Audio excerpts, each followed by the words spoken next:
Hello dear students, स्वागत है आप सभी का एक बार फिर से हमारे इस ऑफिशियल यूट्यूब चैनल में जिसका नाम है एसवेल सॉल्यूशन। मैं चंदन कुमार हाजिर हूँ आप सभी के सामने अपनी एक और नई वीडियो के साथ। सो गाइज़, आज की ये नई वीडियो मैंने आपके लिए इसलिए बनाई है क्योंकि बहुत सारे स्टूडेंट्स ऐसे हैं जो परेशान हो रहे हैं, क्योंकि एसवेल की ओर से ये नोटिफिकेशन रिलीज़ कर दिया गया है कि भाई आप 12 जून के बाद से यानी 12 जून से ही आप अपना मोबाइल नंबर और अपनी ईमेल आईडी आप अपडेट कर सकेंगे। बट बहुत सारे स्टूडेंट्स ऐसे हैं जिन्होंने अपना ईमेल आईडी अपडेट कर लिया है, लेकिन बहुत सारे स्टूडेंट्स ऐसे हैं जिनका ईमेल आईडी अपडेट या उनका फ़ोन नंबर या और जो डिटेल्स है वो अपडेट नहीं हो रहा, और उनकी स्क्रीन पर जब वो अपडेट करते हैं तो वो कुछ इस प्रकार से लिखा हुआ आ रहा है और वो अपनी डिटेल्स को अपडेट नहीं कर पा रहे हैं। प्रॉब्लम क्या आ रही है उनके साथ में कि जो भी वो इन्फॉर्मेशन फिल कर रहे हैं वो बोर्ड की इन्फॉर्मेशन से मैच नहीं कर रही, वो इनवैलिड बता रहे हैं। सो गाइज, इस टाइम लॉकडाउन है, आप एसवेल भी नहीं जा सकते, अपने स्कूल भी नहीं जा सकते कि कहीं हम कुछ गलत तो नहीं फिल कर रहे। सो गाइज, इसलिए बहुत सारे स्टूडेंट्स मुझे कमेंट कर रहे हैं, बार बार मुझे पर्सनली मैसेज कॉल भी कर रहे हैं कि सर मैं नहीं कर पा रहा या मैं नहीं कर पा रही। तो आज की ये वीडियो हमने आप लोगों के सॉल्यूशन के लिए बनाई है कि आप क्या कर सकते हैं ऐसी स्थिति में, और आपके साथ ऐसा क्यों हो रहा है कि क्यों गलत आ रहा है। बहुत सारे स्टूडेंट्स सही इंफॉर्मेशन भर रहे हैं, बहुत सारे गलत भर रहे हैं। सो क्या इसका सही फॉर्मेट होना चाहिए। हालांकि मैंने इसके लिए पहले आप लोगों के लिए वीडियो बना भी दी है, बट फिर भी बहुत सारे स्टूडेंट स्टिल अभी भी ऐसे हैं जो अपडेट नहीं कर पाए, उन्हें प्रॉब्लम आ रही है। सो आप कैसे अपनी इन प्रॉब्लम्स को शॉर्ट आउट कर सकते हैं, चलिए हम एक एक करके बात कर लेते हैं, और आप अपनी इस इनवैलिड बोर्ड इन्फॉर्मेशन की प्रॉब्लम को कैसे शॉर्ट आउट कर सकते हैं। चलिए इसकी तरफ बात करते हैं। सो गाइस, सबसे पहले हम ये बात करेंगे कि स्टूडेंट्स क्यों नहीं कर पा रहे और वो क्या प्रॉब्लम आ रही है। सो मैं आपको शो करना चाहूँगा, एक स्टूडेंट का मेरे पास मैसेज आया कि सर मैं इन्फॉर्मेशन तो अपनी करेक्ट फिल कर रहा हूँ बट नहीं आया। तो कहीं आप भी ये गलती ना कर रहे हो, एक बार मैं आपको शो कर देता हूँ, फिर आपको पता चल जाएगा कि भाई क्या क्या प्रॉब्लम हो रही है, क्या क्या प्रॉब्लम नहीं हो रही है। स्टूडेंट्स, जैसे ही कुछ स्टूडेंट्स अपने इस वाले कॉलम पर आ रहे हैं, change your mobile number and email address. So वो अपने ट्वेल्थ, उन्हें देखो यहाँ पर मेंशन है कि enter your twelfth board details, यानी आपको जो भी ट्वेल्थ बोर्ड की डिटेल्स है वो फिल करनी है, यहाँ पर वो मेंशन करना है आपको। आपको क्या क्या भरना आएगा मैं आपको दिखा देता हूँ, बट स्टूडेंट्स जो हैं वो बार बार गलती कर रहे हैं। आपको ट्वेल्थ क्लास का बोर्ड रोल नंबर लिखना है, बट स्टूडेंट्स प्रॉब्लम कहाँ हो रही है, उनको दिक्कत कहाँ हो रही है, यहाँ उनको दिक्कत हो रही है कि भाई वो दिल्ली यूनिवर्सिटी सेलेक्ट कर ले रहे हैं, कोई कुछ और सिलेक्ट कर रहा है, कोई एसवेल सेलेक्ट कर रहा है। सो आप ये सिलेक्ट ना करें भाई, ये सिलेक्ट होने के कारण ही आप लोगों की जो डिटेल्स है वो इनवैलिड आ रही है। आप लोग पहली बात तो अपना जो ट्वेल्थ क्लास का बोर्ड सर्टिफिकेट है आपका, आपने जहाँ से भी 12वीं करी है, आप वहाँ से उसको सेलेक्ट करें। मैं आपको शो कर देता हूँ आप कैसे करें।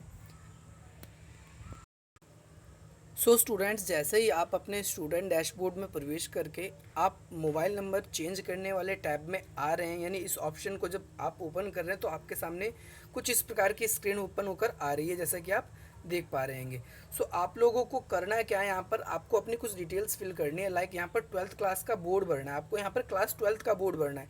जैसे उस स्टूडेंट ने क्या कर रखा था, गलती कर रखी थी, दिल्ली यूनिवर्सिटी सेलेक्ट कर रखी थी। आपको ये सिलेक्ट नहीं करना, आपको अलीगढ़ यूनिवर्सिटी फलाना भी नहीं सिलेक्ट करना। आप लोगों को सिर्फ वही यूनिवर्सिटी या वही आपको अपना स्कूल बोर्ड सेलेक्ट करना है जो आपका था, यानी आप ट्वेल्थ क्लास में जिस बोर्ड से पढ़े हो। जो स्टूडेंट्स दिल्ली के बाहर के हैं या दिल्ली में पढ़ते थे, उन लोगों को कैसे, जैसे फिर मैं दिखा देता हूँ आपको, कुछ स्टूडेंट्स ऐसे होंगे जो आसाम से आए होंगे, आसाम में पहले पढ़ते होंगे तो उनका आसाम आसाम बोर्ड होगा। इसके अलावा बहुत से ऐसे स्टूडेंट्स होंगे जो डिफरेंट बोर्ड्स के होंगे, जैसे कुछ बिहार से आए होंगे तो बिहार बोर्ड से, उत्तर प्रदेश से आए होंगे तो यूपी बोर्ड से, हरियाणा से आए होंगे तो हरियाणा बोर्ड से, यानी उनका बोर्ड पता होगा, और ये बोर्ड जो होगा उनकी सर्टिफिकेट पे वो मेंशन होता है। आप लोग इतने थोड़े बहुत पढ़े लिखे हो, आप कर सकते हैं। इसके अलावा जो दिल्ली के स्टूडेंट्स हैं वो, आप मैंने आपको बताया था कि आप लोग क्या कर सकते हो, central board of secondary education, इस वाले टैब को आप चूज़ कर सकते हो। जो दिल्ली वाले थे, आपका सक्सेसफुली हो जाएगा, आपको कोई प्रॉब्लम नहीं आएगी। लेकिन इसके अलावा अगर आप गलत सिलेक्ट करोगे तो आपको प्रॉब्लम होगी। तो आप अपना इस तरीके से, आप कोई भी, जो भी आपने जिस यूनिवर्सिटी से या फिर जिस आपने बोर्ड से किया होगा, आप उसको सेलेक्ट कर सकते हैं। अब आप पहली बात तो दिल्ली यूनिवर्सिटी ने कन्फ्यूजन वाला कर ही रखा है, क्योंकि मोस्टली जो यूनिवर्सिटी है वो 12th क्लास नहीं करवाती। यूनिवर्सिटी ऐसी एग्ज़ाम कंडक्ट करवाती है जो बच्चे खुद आफ्टर 12th यानी 10+2 पास करके आते हैं। तो यहाँ पर वही ऑप्शन देने चाहिए थे। बट देन सेकंड चीज़, यहाँ पर आपको अपना पासिंग ईयर लिखना है। ये पासिंग ईयर है, ये आपका अपीयरिंग ईयर, यानी आपने जिस साल आपने अपना एग्ज़ाम दिया है। सो आपको ये चीज़ भी आपके एडमिट कार्ड में 12th क्लास के या फिर आपके 12th क्लास की जो मार्कशीट है उस पर डेट ईयर लिखा होगा। सो आप अपना ईयर उसके अकॉर्डिंग लिख सकते हैं और इसके बाद में बोर्ड रोल नंबर जो आपको अपनी मार्कशीट पे मिल जाएगा। तो आपको करना है क्या, 12th क्लास की मार्कशीट ढूंढनी है। मैं फिर से मैंने रिपीट कर दिया। अब बात ये आती है, बहुत सारे स्टूडेंट्स ये कह रहे हैं कि सर डिटेल्स तो हम यही भर रहे हैं, फिर नीचे अब इसके बाद में क्या आता है, वो कॉलम आता है जब आपको अपना नया मोबाइल नंबर फिल करना है, अपनी नई जीमेल आईडी फिल करनी है, वो ऑप्शन आप लोगों के सामने आता है। सो प्रॉब्लम कहाँ आ रही है मैं आपको बता देता हूँ। जैसे आपने फॉर एग्जांपल की गलती से एक डिजिट भी गलत कर दी, सो आप लोग अपना इंफॉर्मेशन अगर फिर से करेक्ट भरते हो तो नहीं हो पाता, क्योंकि वो जो सेशन है वो एक्सपायर हो जाता है। मैं आपको शो कर देता हूँ, मैं आपको दिखा देता हूँ क्या प्रॉब्लम होती हैगी क्या नहीं होती हैगी।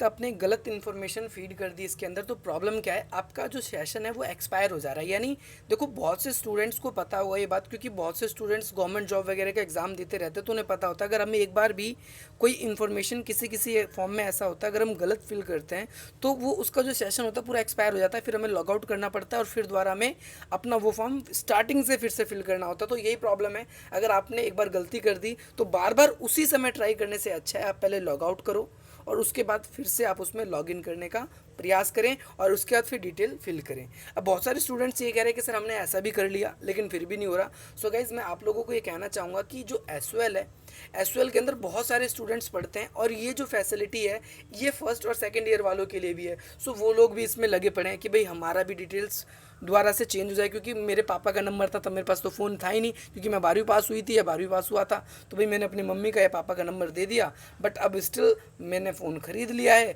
तो अब मैं अपना नंबर दे देता हूँ, तो वो स्टूडेंट्स भी लगे पड़े हैं, इसीलिए आप लोगों को बहुत ज़्यादा दिक्कत हो रही है। सो मैं आप लोगों को यही कहना चाहूँगा, देखो क्योंकि बहुत सारे लोड पड़ रहा है सर्वर के ऊपर, तो वो चीज़ें आपकी कई चीज़ों की चीज़ें एक्सेप्ट हो रही है, कई चीज़ों की नहीं हो रही। सो आप थोड़ा वेट कर सकते हो, 1 घंटा वेट कर सकते हो, और जो आपका इनवैलिड बता रहा है या फिर डिटेल्स जो है वो करेक्ट नहीं बता रहा, फिर थोड़ी देर बाद आप उसको कर सकते हो और फिर थोड़ी देर बाद कर सकते हो। ऐसे ही एक स्टूडेंट्स ने किया, मैं आपको दिखाता हूँ। वो एक दिन तो पूरा परेशान रहा कि सर मेरा हो ही नहीं रहा, बट आज मॉर्निंग में ही उसने मुझे मैसेज किया कि सर मेरा अपडेट जो है वो हो चुका है। ओके, सो मैं आपको ज़रा उसके मैसेज भी दिखा देता हूँ कि आप लोगों को एक यकीन हो जाए कि हाँ भाई उसका रियल में हो गया है। सो गाइस देख सकते हैं ये जो स्टूडेंट है वो बहुत ज़्यादा परेशान थी और उनको बहुत प्रॉब्लम हो रही थी, तो मैंने उनको कहा भी था कि सर्वर प्रॉब्लम हो सकता है, वेट करके देखिए, क्योंकि बहुत सारे स्टूडेंट्स हैं वो भी परेशान हो रहे हैं। सो उनको लगा ठीक है हो सकता है, तो फिर बट बाद में अगले दिन जब उन्होंने मेरे को मॉर्निंग में मैसेज किया, सो उनका यही मैसेज सबसे पहले आता है कि सर मेरा सक्सेसफुली अपडेट हो गया है और मेरे को जो डिटेल्स है वो स्क्रीन पर शो भी हो गई। गाइज मैंने आपको बताया कि अगर आप अपडेट करेंगे और आपका अपडेट हो जाएगा। सो बहुत सारे स्टूडेंट्स ऐसा कह रहे हैं कि सर मेरे पास मैसेज नहीं आया अपडेट का, क्या मेरा अपडेट हुआ है कि नहीं हुआ, अभी भी मैं डाउटफुल हूँ। सो मैं उन लोगों को मैं यही शो करना चाहता हूँ कि अगर आपने अपडेट किया होगा तो आपकी स्क्रीन पर कुछ इस प्रकार से शो हो रहा होगा। देखिए आप इसको अच्छी तरीके से समझ लीजिए। सो स्टूडेंट्स अगर आपने अपना मोबाइल नंबर अपडेट किया और जीमेल आईडी भी अपडेट की तो आपके स्क्रीन पर कुछ इस प्रकार का आपके पास में शो हो जाएगा। बट यहाँ पर आपका ओनली मोबाइल नंबर लिखा है, तो इसका मतलब ये नहीं कि आपकी जीमेल अपडेट नहीं हुई है, आपकी जीमेल अपडेट भी हो गई। ये ग्रीन कलर का मैसेज अगर आपकी स्क्रीन पर डिस्प्ले होने लगा, दिखने लगा आपको कि mobile number change successfully, so students आप इस चीज़ का ध्यान रखें कि आपका हो चुका, आपको परेशान होने की ज़रूरत नहीं है। देखो मैं आपको और एक और चीज़ दिखाना चाहता हूँ कि जो स्टूडेंट्स होते हैं वो बहुत ज़्यादा परेशान हो जाते हैं। आपको पता है कि मैंने आपको बताया बहुत सारे स्टूडेंट्स हैं ऐसे फर्स्ट सेकंड थर्ड ईयर के, सभी अपडेट करने में लगे हुए हैं इस टाइम। सो आप लोगों का सर्वर डाउन जा रहा है क्योंकि आप लोगों तो थर्ड ईयर के स्टूडेंट्स हो, पुराने स्टूडेंट्स हो। सो आपको ये पता होगा कि कई बार हमारा जो सर्वर है, अगर हमारा एडमिट कार्ड भी आता है तो हमारा 2 से 4 घंटे तक तो सर्वर बिल्कुल चलता है नहीं, बिल्कुल मर जाता है। बस ये स्क्रीन पर आपके ये शो होता है। आपकी स्क्रीन पर बस यही शो होता है कि सर्वर 404 एरर आ जाता है कि भाई यानी सर्वर डाउन है, सर्वर डाउन है। कई बार तो पेज खुलता तक नहीं है। सो गाइस, आप लोगों को ज़्यादा पैनिक होने की ज़रूरत नहीं है। आप सभी जानते हैं कि भाई आपका जो क्वेश्चन पेपर है वो आपके पास में ई मोड के थ्रू ही आएगा। ई मोड के थ्रू या तो आपको स्टूडेंट डैशबोर्ड में उसकी फैसिलिटी करवाई जाएगी या मेल से। सो एसओएल या दिल्ली यूनिवर्सिटी आपके साथ ऐसा अन्याय नहीं करेगी कि बाकी लोगों का कर देगी और आपका नहीं करेगी। आप थोड़ा सा वेट कर लीजिए, थोड़ा परेशान मत होइए ज़्यादा, क्योंकि आप अगर परेशान होंगे, क्योंकि जितना आपका अपडेट तो हो ही जाना है, आप को जो टाइम पढ़ाई में लगाना चाहिए इस टाइम आप अपना वही टाइम आप क्या कर रहे हो, परेशान होकर बर्बाद कर रहे हो। क्योंकि एग्ज़ाम नियर है, एक नया फॉर्मेट होगा आपके पास में एग्ज़ाम का, एक नया तरीका आप एग्ज़ाम देने वाले हो। लाइक हम सबको पता है कि भाई अब ओपन बुक एग्जामिनेशन होने वाले हैं, ओबीई होने वाले हैं। सो ये हम सबके लिए न्यू है। सो आप अपनी प्रिपरेशन स्ट्रॉन्ग करने की कोशिश कीजिए, आपका पेपर अच्छा जाएगा अगर आप अच्छी तैयारी करोगे तो। आप इन छोटी छोटी प्रॉब्लम से परेशान मत होइए, आज नहीं तो कल जैसे इस स्टूडेंट का अपडेट हुआ ठीक उसी प्रकार से आपका भी अपडेट हो जाएगा। सो आप इस चीज़ से निश्चिंत रहिए।